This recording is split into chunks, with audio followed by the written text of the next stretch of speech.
Hello everyone, कैसे हैं आप? आई होप आप अच्छे से होंगे। मेरे बच्चे, अभी हम चैप्टर नंबर 3 कर रहे हैं from your NCERT, that is pair of linear equation in two variable. बहुत इजी चैप्टर है। इस चैप्टर में जितने भी कॉन्सेप्ट्स हैं वो मैं सारे आपको सिखा चुका हूँ, like graph method, elimination method, substitution method, फिर conditions for consistency and inconsistency. सभी लेक्चर्स डिटेल में मैं आपको दे चुका हूँ, जिसमें आप सारे कॉन्सेप्ट बड़े मज़े से सीख सकते हो। अभी ये चैप्टर मैं आपको एक्सरसाइज वाइज करवा रहा हूँ। तो इससे पहले जो 2 लेक्चर्स थे मेरे, उसमें मैंने एक्सरसाइज 3.1 एकदम आपको कंप्लीट करवा दी। एक्सरसाइज 3.2 वो भी हमारी कंप्लीट हो चुकी है। तो आज के लेक्चर में हम आपके एनसीईआरटी में एक्सरसाइज 3.3 इसको कंप्लीट करने वाले हैं। मेरे बच्चे, टोटल इसमें जो क्वेश्चंस हैं, जैसे क्वेश्चन नंबर 1 आप देख सकते हैं 6 part, question number 2 three question number 3 this is very important, क्योंकि ये जितने भी पार्ट्स हैं इसके सभी सिचुएशनल प्रॉब्लम है, वर्ड प्रॉब्लम है। तो बच्चों को थोड़ा इनमें प्रॉब्लम रहती है, तो मैं सारे क्वेश्चन ये डिटेल में आपको करवाने वाला हूँ। तो थर्ड के आप देख लो कितने 6 पार्ट है, सारे पार्ट डिटेल में करवाऊंगा। तो ऐसे क्वेश्चन तो 3 ही नज़र आ रहे हैं, बट उसके जो पार्ट्स हैं उनको मिलाएं तो काफ़ी क्वेश्चंस बन जाते हैं। तो सारे क्वेश्चन मैं आपको डिटेल में कराने वाला हूँ। नोटबुक पेन लेके बैठ जाओ और मेरे साथ इन क्वेश्चंस की प्रैक्टिस करो, अपनी नोटबुक पेन को फेयर करो, ठीक है मेरे बच्चे? जैसे देखो आप क्वेश्चन नंबर 1 क्या कह रहा है, solve the pair of linear equation by substitution method. अब मुझे एक चीज़ ये बताओ, जो मेरा लेक्चर है सब्स्टिट्यूशन मेथड वाला, क्या आपने उस लेक्चर को देखा है? उसमें मैंने 10 क्वेश्चंस करवाए हैं on this method, pair of linear equation को हम कैसे सॉल्व करते हैं बाय सब्स्टिट्यूशन मेथड। बताओ मुझे, अगर आपने वो लेक्चर देखा है तो मैं समझता हूँ क्वेश्चन नंबर 1 के जितने भी ये पार्ट आपको दिख रहे हैं, 6 पार्ट, आप बड़े आराम से कर सकते हैं बिना किसी टेंशन के। क्योंकि वो जो लेक्चर है सब्स्टिट्यूशन मेथड पे, जिसमें मैंने 10 क्वेश्चन सॉल्व कर रखे हैं, उसमें मैंने हर एक वैरायटी का क्वेश्चन कवर किया हुआ है। जैसे यहाँ पर आपको दिख रहा है, this is part number 4, decimal वाला। ये क्वेश्चन उस लेक्चर में एकदम कंप्लीट किया हुआ है, एकदम डिटेल में समझाया हुआ है। फिर आप 6 पार्ट को भी देख रहे हैं। 6 पार्ट में क्या है, इसमें फ्रैक्शंस में आ गए नंबर 3/2, 5/3 ऐसा करके। इस क्वेश्चन को भी मैं करवा चुका हूँ। तो मैं आपको सजेस्ट करूंगा कि क्वेश्चन नंबर 1 करने से पहले, इसके सभी पार्ट को प्रैक्टिस करने से पहले, मेरा वो लेक्चर ज़रूर देख लो। उसमें जितने भी क्वेश्चंस मैंने करवा रखे हैं 10 के 10, उनको अच्छे से समझ लो, उनको नोटबुक पे नोट कर लो। उसके बाद ये वाले क्वेश्चन आप प्रैक्टिस करो। तो जैसे आप उनको समझ आओगे 10 क्वेश्चंस कैसे करने सब्स्टिट्यूशन मेथड से, तो ये क्वेश्चन आपको एकदम लड्डू क्वेश्चन लगेंगे और बड़े आराम से कर लेंगे। जैसे स्क्वायर रूट वाला क्वेश्चन, यही सेम क्वेश्चन मैंने उस लेक्चर में करवा रखा है। तो आई होप आप वो लेक्चर देखोगे। अगर नहीं देखा हुआ है फिर आप इस क्वेश्चन पे आना, ऐसे मत आना, ठीक है? तो ये सभी पार्ट आपके लिए छोड़ रहा हूं, लेकिन करने कब है? सब्स्टिट्यूशन मेथड के वो 10 क्वेश्चन करने के बाद। वो करने के बाद जब आप इस पे आओगे, अगर फिर आपको कोई प्रॉब्लम आती है इस पार्ट में, सर ये पार्ट निकल नहीं रहा, वो 10 क्वेश्चन देखने के बाद भी, बच्चे मुझे कमेंट बॉक्स में बताना, मैं आपको ये क्वेश्चन सॉल्व करके बताऊंगा, ठीक है? तो अभी फिलहाल ये क्वेश्चन आपके लिए हैं, that you have to do, but वो 10 क्वेश्चन करने के बाद, ठीक है? चलिए अब करेंगे हम क्वेश्चन नंबर 2। क्वेश्चन नंबर 2 में बड़ा ही सिंपल है। आपको पेयर दे रखा है, this is the first equation, this is second equation. कह रहे इसको सॉल्व करो। ऐसा चीज ने मेथड मेंशन नहीं किया, एलिमिनेशन से करना है, जहाँ सब्स्टिट्यूशन से करना है, जहाँ ग्राफ से करना है, कुछ मेंशन नहीं। तो आप इस पेयर को किसी भी मेथड से सॉल्व कर सकते हो, ठीक है? सॉल्व करने के बाद फिर बोल रहा है hence find the value of m for which y is equal to m x equal to 3। तो इस एक्स्ट्रा पार्ट में क्या करना आपको, जो भी यहाँ से सोल्यूशन आएगा, यानी जो एक्स वाई की वैल्यू आएगी, वो आपको यहाँ थर्ड वाली इक्वेशन में पुट करना है और फिर आपको m की वैल्यू मिल जाएगी। दैट्स ऑल, ठीक है? तो पहले मैं इस क्वेश्चन को समझा देता हूँ। एलिमिनेशन मेथड से करते हैं क्योंकि वो बहुत ईजी होता है, बड़े आराम से बच्चों को समझ भी आ जाता है और ईजी लगता है, टाइम भी सेव करता है। तो इस क्वेश्चन को हम एलिमिनेशन से करेंगे क्योंकि यहाँ कुछ मेंशन नहीं किस मेथड से करना है, तो elimination is good one, right? तो दोनों इक्वेशंस लिख लेंगे। First is 2x plus 3y is equal to 11। Second is 2x minus 4y, 2x minus 4y is equal to minus 24, ठीक है? This your pair.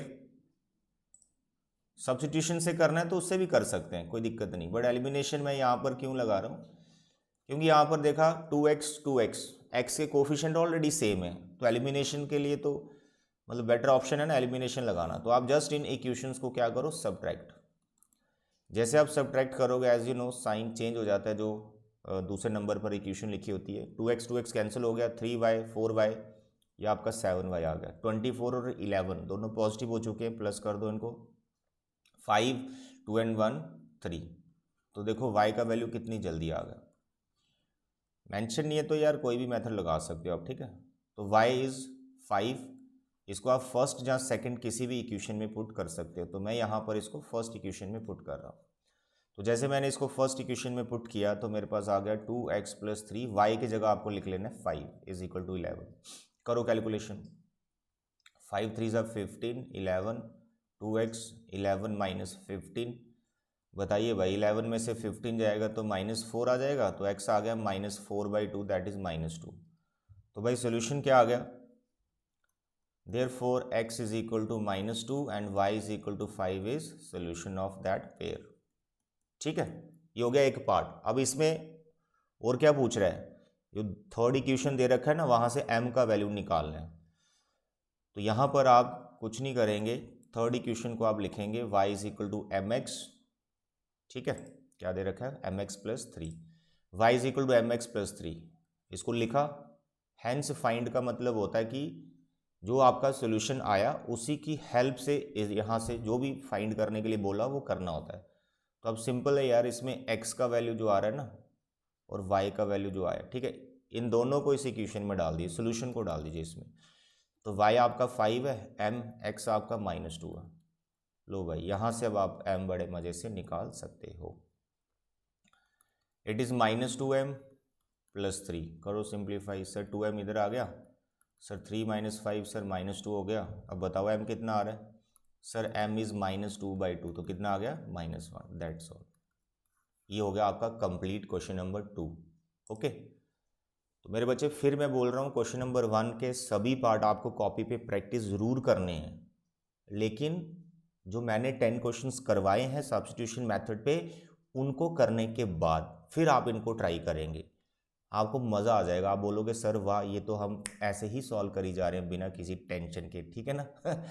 चलिए आगे बढ़ते हैं ना। तो क्वेश्चन नंबर 3 पार्ट हैं इसके टोटल 6, तो सभी पार्ट हम डिटेल में करेंगे। पहले सिचुएशन को समझेंगे, क्या स्टेटमेंट पूछा है हमें, क्या बोल रहा है, उसके बाद हम उनको इक्वेशन में चेंज कर लेंगे बस। तो मैंने बोला यार जितनी भी सिचुएशनल प्रॉब्लम है, वर्ड प्रॉब्लम है, मेरा काम क्या है, आपको पेयर बना के दे देना, लीनियर इक्वेशन का पेयर बना के दे देना, आगे उस पेयर को सॉल्व करना है। अब सॉल्व करने के लिए मेथड सीख लिए, तो एलिमिनेशन सब्स्टिट्यूशन दोनों में से कोई एक मेथड लगा के आप उसको सॉल्व कर लेना, ठीक है। चलिए स्टार्ट करते हैं question number 3 first part. The difference between two numbers is 24। दो नंबर है, उनका डिफरेंस 24 आ रहा है। One number is 3 times the other, find them. बड़ी ही सिंपल सी स्टेटमेंट है, दो नंबर की बात हो रही है, तो सबसे पहले वो दो नंबर आप लेट कर लो। Question number 3 first part, let one number be x and other number be y, ठीक है। आप पूरा डिटेल में लिखना, मैं शॉर्टकट ऐसे स्पेलिंग थोड़ा करता हूँ गड़बड़, आप थोड़ा स्पेलिंग पूरे प्रॉपर लिखना एग्जाम में। Let one number be x, other number be y, और यहाँ पर ब्रैकेट में आपने लिख लेना है x > y। ऐसा क्यों भाई, देखो दोनों नंबर में से एक नंबर बड़ा है, कौन सा नंबर बड़ा है, तो हम मान के चल रहे हैं कि x बड़ा है। आप y को भी बड़ा ले सकते हो, कोई दिक्कत नहीं है, बट मैं यहाँ पे x को बड़ा मान के चल रहा हूँ, क्योंकि वहाँ पर एक कंडीशन दे रखी है ना, 3 टाइम्स 5 टाइम जो भी बोल रखा है, तो उसको थोड़ा सा मैनेज करने के लिए आपको ये मानकर चलना पड़ेगा बड़ा नंबर कौन है, तो x को मैंने बड़ा माना हुआ। अब बताइए अकॉर्डिंग टू फर्स्ट कंडीशन, पहली कंडीशन क्या बोली थी उसने कि इन दोनों का जो डिफरेंस है वो कितना है, the difference of two number is 26। दोनों को माइनस करके 26 आता है, तो बड़े में से छोटा करेंगे तभी तो 26 आएगा। तो बड़ा नंबर पहले लिखना है, छोटा नंबर बाद में, इक्वल टू 26। ये आपकी फर्स्ट इक्वेशन आ गई। अब हम बात करेंगे according to second condition. Second condition क्या कह रही है, सेकेंड कंडीशन क्या कह रही है, सेकेंड कंडीशन कह रही है one number is 3 times the other, एक नंबर दूसरे से 3 गुना बड़ा है, तो कौन बड़ा हुआ, एक्स के वाई, तो एक्स बड़ा पहले ही माना हुआ, तो एक्स हुआ ना 3 टाइम्स। यहाँ पर जो सेकंड कंडीशन है वन नंबर इज 3 टाइम्स, तो आपको लिखना है x is 3 times y, that's all. अब यहाँ पर दो इक्वेशंस आपकी बन चुकी हैं, अब इसमें एलिमिनेशन मेथड लगाओ, जहाँ सब्स्टिट्यूशन मेथड लगाओ, दैट योर चॉइस। इसको मैं कंप्लीट कर देता हूँ, बड़ा ही प्यारा सा क्वेश्चन है ये। सेकंड इक्वेशन को ध्यान से देखो, यहाँ जैसे सब्स्टिट्यूशन मेथड में आप किसी एक वेरिएबल की वैल्यू निकालते हो ना, एक्स या वाई की, देखो यहाँ एक्स की वैल्यू निकल गई, तो ये आप फर्स्ट में डाल दीजिए, तो put this second in first. तो जैसे मैं सेकंड को फर्स्ट में पुट करूँगा तो मेरे पास आ जाएगा 3y minus y is equal to 26, ठीक है। यहाँ पर x की जगह 3y को डाल दिया गया, it is 2y is equal to 26। अब बताइए y कितना आएगा, भाई ये 26 2 से कैंसिल होगा तो 13, y आ भी गया। इसको आप फर्स्ट या सेकंड किसी में पुट कर दो, मैं सेकंड में पुट कर रहा हूँ, तो सेकंड में जैसे पुट करूँगा मेरे को x आ जाएगा इक्वल टू 39। तो these are the two numbers, these are the two numbers, कौन कौन सा, 39 and 13 are required numbers, are required numbers. अब कई बार जो आप आंसर निकालते हो ना, हो सकता है बीच में कोई हमसे गलती हो, सिली मिस्टेक कर दी हमने कोई, है ना, कुछ गड़बड़ कर दिया, तो यार ये जो आंसर आता है ना, ये जो गिवन सिचुएशन होती है उसके साथ टैली कर लिया करो। जैसे उसने बोला यार इन दोनों नंबर का जो डिफरेंस है वो 26 आएगा, ये पहली सिचुएशन है, तो आप देख लो यार क्या इन दोनों का डिफरेंस 26 आ रहा है, तो 39 और 13 को माइनस करो, तो आपने जैसे ही माइनस किया तो 26 आ रहा है, पहली कंडीशन फॉलो हो रही है। दूसरी कंडीशन भी फॉलो होनी चाहिए, तो दूसरी कंडीशन में क्या है, एक नंबर दूसरे से 3 टाइम है, तो भाई देखो ये 39 जो है वो 3 टाइम है 13 का, दूसरी कंडीशन भी फॉलो हो रही है। तो जो आंसर निकालो गिवन सिचुएशन से उसे टैली कर लिया करो एग्जाम में, ताकि आपको पता चल जाए आपका आंसर सही है या गलत है, गलत हुआ तो उसी टाइम पे ठीक कर लेंगे हम। ओके डियर, चलिए ये था आपका क्वेश्चन नंबर 3 का फर्स्ट पार्ट, जो कि बहुत सिंपल था। अब हम आगे बढ़ते हैं मेरे बच्चे, second part, larger of the two supplementary angles exceeds the smaller by 18 degree. यहाँ भी दो नंबर्स की बात हो रही है, बट वो नंबर्स अब एंगल्स बन चुके हैं, एंगल्स के बारे में बात कर रहे हैं। The larger of the two supplementary angles exceeds the smaller by 18 degree, यानी जो बड़ा एंगल है वो छोटे से 18 डिग्री ज़्यादा है, ठीक। Find them. अब यहाँ पर एक वर्ड यूज़ किया गया सप्लीमेंट्री एंगल्स, ये सप्लीमेंट्री वर्ड आपको एक कंडीशन दे देगा, आपको एक लीनियर इक्वेशन बना के दे देगा। आपको पता होना चाहिए सप्लीमेंट्री एंगल्स क्या होते हैं मेरे बच्चे, दो ऐसे एंगल्स जिनका सम 180 डिग्री हो उनको सप्लीमेंट्री बोलते हैं। जैसे आपको पता होना चाहिए कॉम्प्लीमेंट्री एंगल्स क्या होते हैं, कॉम्प्लीमेंट्री एंगल्स क्या होते हैं, जिनका सम 90 डिग्री, अगर कॉम्प्लीमेंट्री लिखा हो तो उनका सम 90 लेना है, अगर सप्लीमेंट्री लिखा हो तो उनका सम 180 लेना है, दैट्स ऑल। तो यहाँ पर हमें पहले वो दो एंगल्स को लेट करना है, तो आप लिख सकते हैं यहाँ पर सेकेंड पार्ट के लिए, let two angles be x and y, एक एंगल को x मान लिया, दूसरे को y मान लिया, और यहाँ पर भी आपको बताना है कि कौन बड़ा है, तो हम मान के चलते हैं कि x बड़ा है, ठीक है। अब आप बात करेंगे कंडीशंस पर, अकॉर्डिंग टू फर्स्ट कंडीशन, तो पहली कंडीशन मुझे सप्लीमेंट्री एंगल वाली लगा लेते हैं, ठीक है। तो यहाँ पर क्या है, दोनों का सम आपको लेना है 180 डिग्री, नंबर 1। उसके बाद जो सेकंड कंडीशन है, अकॉर्डिंग टू सेकंड कंडीशन क्या बोला है, जो बड़ा वाला एंगल है वो छोटे से कितना बड़ा है, 18 डिग्री, तो इसका मतलब बड़े में से अगर हम छोटा एंगल माइनस करेंगे तो हम किसके बराबर बैठेंगे, 18 डिग्री के बराबर बैठेंगे, ठीक है, it is 18 degree. Okay, number 2, can you solve these two pairs, not two pairs, one pair, can you solve these two equations, yes you can solve। अब एलिमिनेशन लगाओ या सब्स्टिट्यूशन लगाओ, ये आपके हवाले, इक्वेशंस बना के मैंने आपको दे दी, ठीक है मेरे बच्चे। Question number 3 third part, cost वाला क्वेश्चन हमने सेकंड एक्सरसाइज में भी देखा, उसका फर्स्ट एक्सरसाइज में देखा, वैसा ही क्वेश्चन है ये। The coach of a cricket team buys 7 bats and 6 balls 3800, 7 bats लेता है, 6 बॉल्स लेता है, 3800 उसके खर्च हो जाते हैं। Later she buy buys 3 bats and 5 balls, और इतने पैसे खर्च होते हैं। Find the cost of each bat and ball. Bat और बॉल की कॉस्ट निकालनी है, एक बैट कितने का था और एक बॉल कितनी, तो कॉस्ट आपको लेट करनी पड़ेगी पहले। तो सेम जैसे 33.1 में था 3.2 में, वैसा ये क्वेश्चन आ गया। तो देखें इसको हम कैसे अभी करेंगे मेरे बच्चे। थर्ड पार्ट में आपको कॉस्ट लेट करनी है। Let cost of one bat, एक बैट की जो कॉस्ट है, let it be rupees x, and the cost of one ball let it be rupees y. ठीक है, देखो मैं यहाँ ऐसे लाइन लगा लेता ना, एग्जाम में नहीं लगानी आपको लाइन, पूरा स्टेटमेंट लिखा करो। ठीक है, now first condition, according to first condition मेरे बच्चे बताइए फर्स्ट कंडीशन क्या है। कितने उसने बैट लिए, कितनी उसने बॉल ली। मेरे बच्चे अगर एक बैट की कॉस्ट एक्स रुपीज़ है तो 7 बैट्स की कॉस्ट कितनी होगी, 7x। अगर एक बॉल की कॉस्ट है वाई रुपीज़ तो 5 बॉल्स की कॉस्ट क्या होगी, 5y। फिर इनको प्लस करेंगे ना तो जो टोटल कॉस्ट है उसके बराबर आ जाएगा। तो पहली सिचुएशन में 6 बैट और 6 बॉल, 7 बैट्स और 6 बॉल्स हैं, तो यहाँ पर आप लिखेंगे 7 बैट्स 6 बॉल्स। देखो 7x किया तो 7 बैट्स की कॉस्ट आ गई, 6y किया तो 6 बॉल्स की कॉस्ट आ गई, दोनों को प्लस कर रहे हैं तो टोटल कॉस्ट आ गई। तो टोटल कॉस्ट उसको कितनी पड़ी थी, 3800 की। ठीक है मेरे बच्चे, फिर उसने खरीदे 3 bat 5 balls, 3 bats 5 balls, 3 bats 5 balls, 3x 3 bat की कॉस्ट 5 बॉल, 5y 5 बॉल्स की कॉस्ट, टोटल कॉस्ट प्लस कर दिया, कितने हैं सर 1700 समथिंग था, 1750। तो यहां लिखना आपको 1750 number 2। Can you solve this pair, yes you can solve.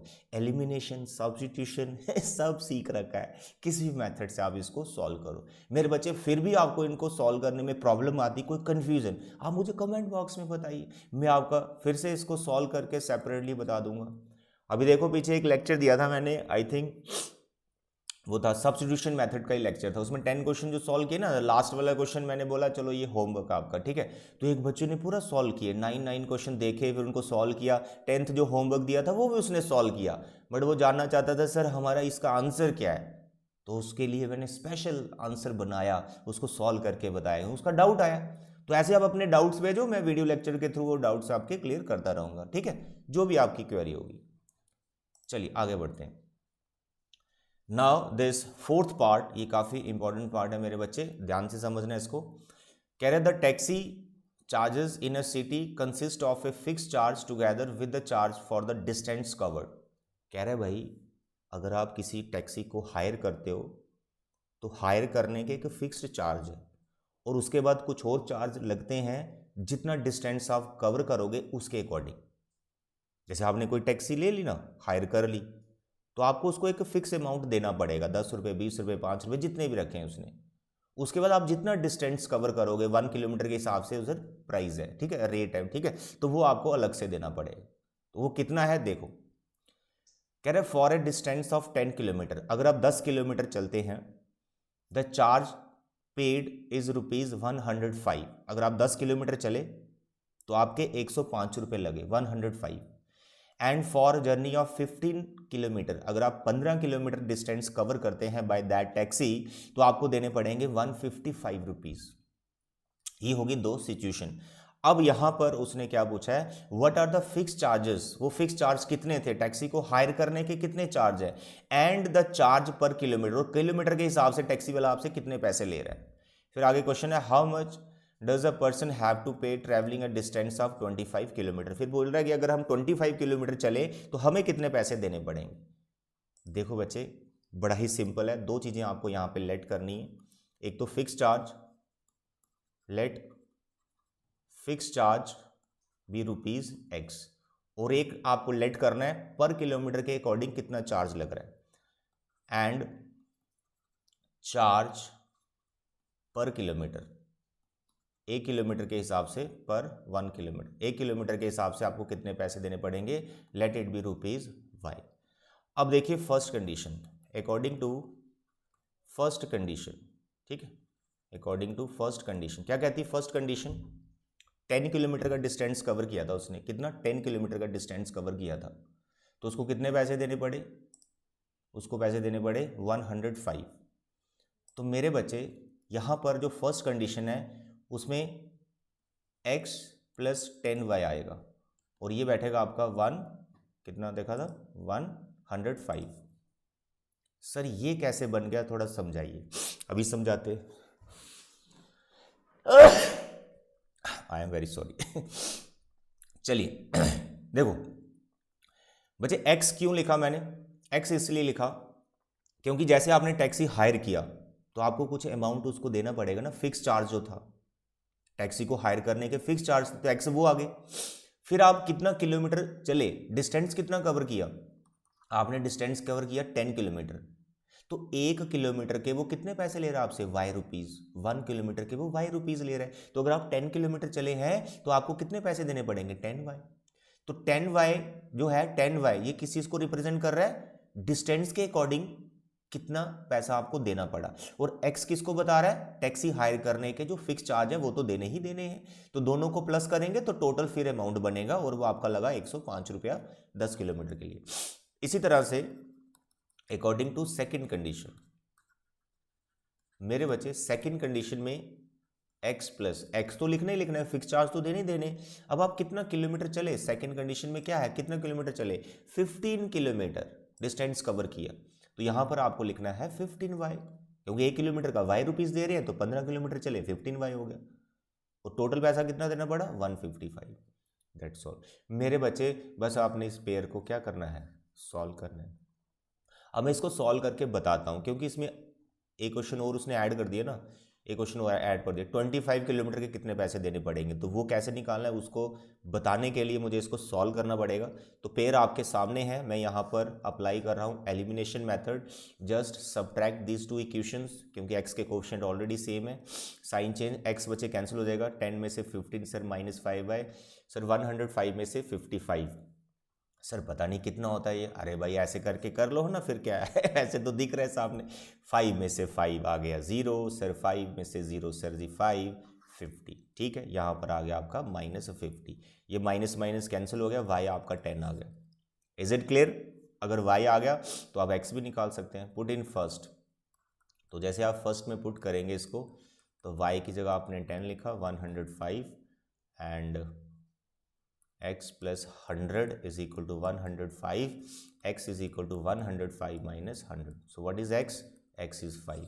तो भाई x आपने किसे लेट किया था बताओ, बताइए, फिक्स चार्ज, ठीक है, तो फिक्स चार्ज कितने हैं, ₹5, यानी जैसे आपने टैक्सी हायर किया तो आपको 5 रुपये देने पड़ेंगे उसको, आगे डिस्टेंस कवर करो या नहीं करो 5 रुपये तो देने पड़ेंगे, टैक्सी को आपने हायर किया उस टाइम पे। उसके बाद चार्ज पर किलोमीटर, चार्ज पर 1 किलोमीटर, 1 किलोमीटर आप चलेंगे तो कितने पैसे देने पड़ेंगे, ₹10। तो एक क्वेश्चन उसका ये था, फिक्स चार्ज और पर किलोमीटर का कॉस्ट बताइए, वो निकाल दिया।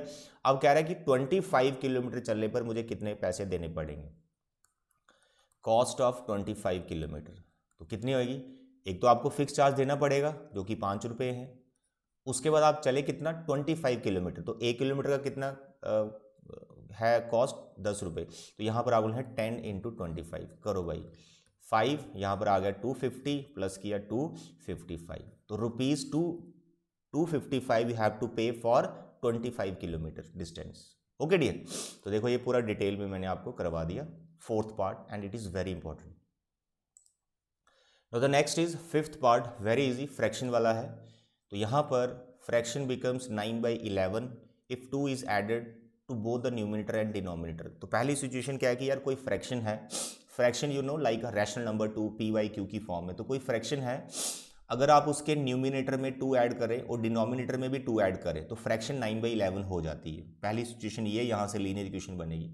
दूसरी इक्वेशन है 3 is added to both the numerator and denominator, अगर 3 को ऐड करें तो फ्रैक्शन बन जाती है 5/6। तो बताइए वो फ्रैक्शन क्या है मेरे बच्चे, आपने डायरेक्ट इस क्वेश्चन में क्या करना है, फ्रैक्शन को लेट करना है। यह आपका part number 5, let fraction be x/y, ठीक है, फ्रैक्शन बोले तो p/q की फॉर्म में कुछ ऐसा आपने लेट कर लेना है। कई बार हम ऐसा भी कर सकते हैं, let numerator is x denominator is y, therefore fraction होगी x/y। तो ज़रूरत नहीं है, आप डायरेक्ट फ्रैक्शन को भी लेट कर सकते हैं। न्यूमिनेटर डिनोमिनेटर यहाँ दिख ही रहे हैं, न्यूमिनेटर एक्स है, डिनोमिनेटर वाई है, ठीक है। तो टाइम बच जाता है, न्यूमिनेटर डिनोमिनेटर सेपरेटली दिखाने की ज़रूरत नहीं। ओके डियर, फ्रैक्शन आ गई। अब हमारी first condition, according to first condition मेरे बच्चे क्या कहती है फर्स्ट कंडीशन? फर्स्ट कंडीशन कह रही है कि न्यूमिनेटर और डिनोमिनेटर दोनों में 2 ऐड करना है। पढ़ लो एक बार फिर से, देखो 2 is added to both numerator and denominator, दोनों में 2 ऐड करना है, कर देते हैं। तो फ्रैक्शन थी ना x अपॉन वाई, तो न्यूमिनेटर में भी 2 ऐड किया, डिनोमिनेटर में भी 2 ऐड किया, डिनोमिनेटर में भी 2 ऐड किया, कर दिया ऐड। फ्रैक्शन क्या बन जाएगी तब? ये फ्रैक्शन क्या बन जाएगी? तो एक पर्टिकुलर उसकी वैल्यू दे रखी है 9/11, तो फ्रैक्शन बन जाती है 9/11।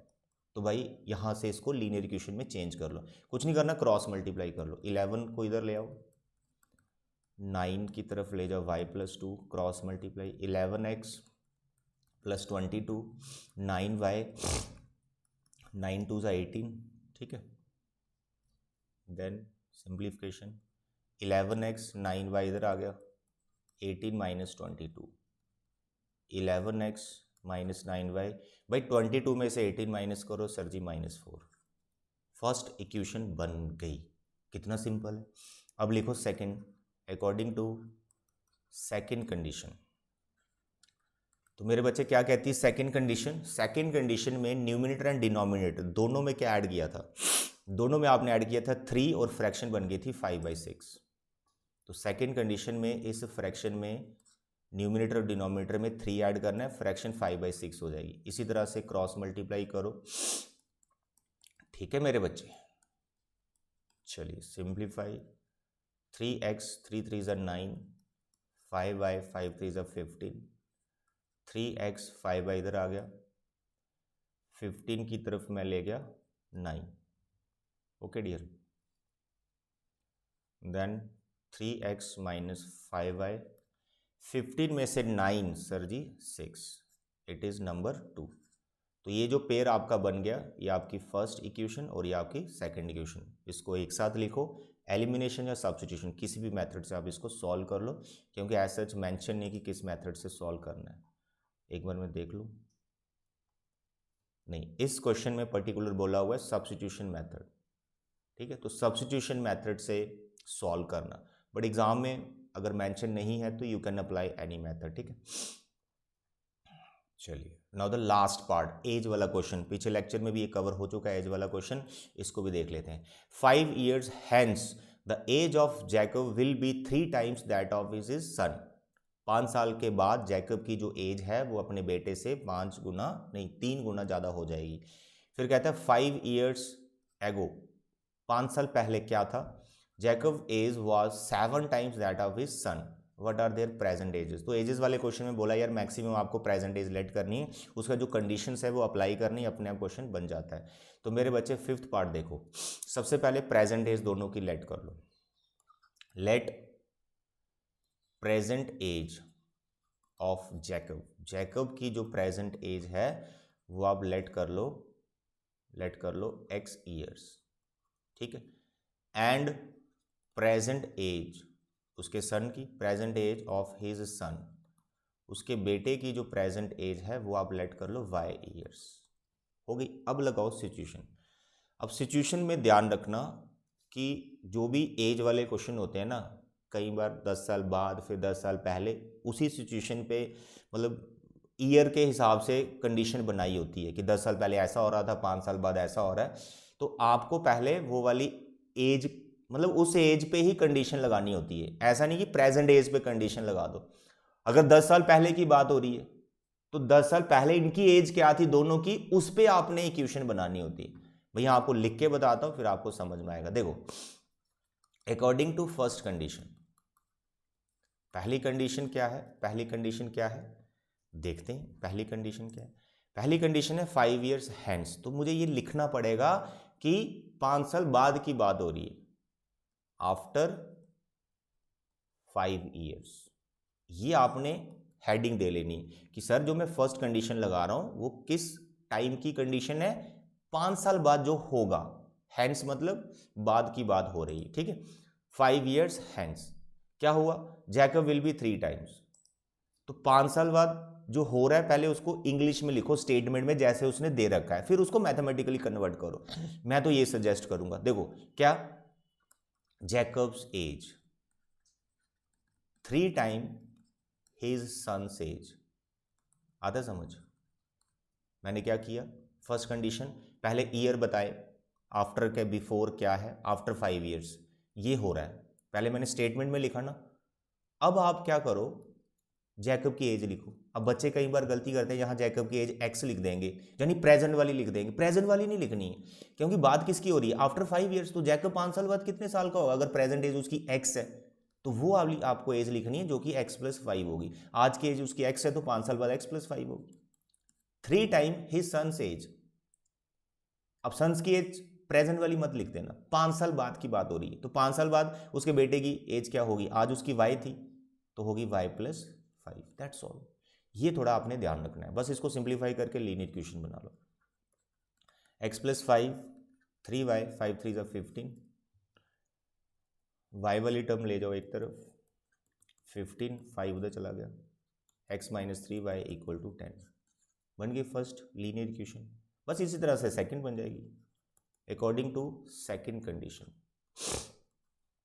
क्या कहती है सेकंड कंडीशन, देखना पड़ेगा कब की बात हो रही है, एज वाला क्वेश्चन है, कब की बात है, 5 years ago, 5 साल पहले, 5 साल पहले, 5 years ago, 5 years ago, heading दे दी, 5 साल पहले की बात हो रही है। तो यहाँ पर हुआ क्या था 5 साल पहले, Jacob's was 7 times that of his son. तो आपको लिखना है Jacob's age is 7 times his son's age. पहले लिखा ना स्टेटमेंट में, अब इसको मैथमेटिकली लिख दो। जैकब्स एज 5 साल पहले कितनी होगी, आज उसकी एक्स है तो 5 साल बाद पहले कितनी थी, माइनस कर दो यार 5 ईयर्स, और क्या। अगर आज आपकी एज है 14 ईयर्स तो 5 साल पहले कितनी थी, तो 14 में से 5 को माइनस करना है। यहां पर जैकब की प्रेजेंट एज एक्स है तो 5 साल पहले कितनी थी यार, उसमें से 5 माइनस कर दो। 7 हिज सन्स एज, आज उसके बेटे की एज है 5 तो 5 साल पहले कितनी थी 5, y - 5, दैट्स ऑल। यहाँ से लीनियर इक्वेशन बन जाएगी x - 5, 7y 35, 7y इधर आ गया, 35 माइनस का उधर चला गया, ये x - 7y से 30 - 5 से -30। मेरे बच्चे दो इक्वेशंस मैंने बना दी हैं, बस इन दोनों इक्वेशंस को आपको सॉल्व करना है।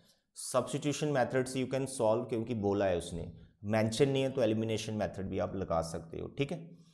तो मेरे बच्चे ये थी आपकी एक्सरसाइज 3.3 जो कि एकदम कंप्लीट मैंने करवा दी है। फर्स्ट क्वेश्चन बिल्कुल कंप्लीट है ऑलरेडी, मैं पहले बोल चुका हूँ। सब्स्टिट्यूशन मेथड का जो लेक्चर है उसमें जो 10 क्वेश्चन मैंने सॉल्व किए हैं वो यही क्वेश्चन है, यही वाले क्वेश्चन है। इससे भी थोड़े से टफ क्वेश्चन है उसमें, ये तो बहुत ईजी है। तो वो वाली एक्सरसाइज लेक्चर जो है ज़रूर देखो, 10 क्वेश्चंस वो करो, फिर आप इस एक्सरसाइज पे आ जाओ, ठीक है। तो बच्चे ये था आज का लेक्चर। आई होप आप ये सभी क्वेश्चन अपनी नोटबुक पे फेयर करोगे। तो नेक्स्ट लेक्चर में हम 3.4 को कंप्लीट करें। तो तब तक अपना ख्याल रखें। Thank you, bye bye.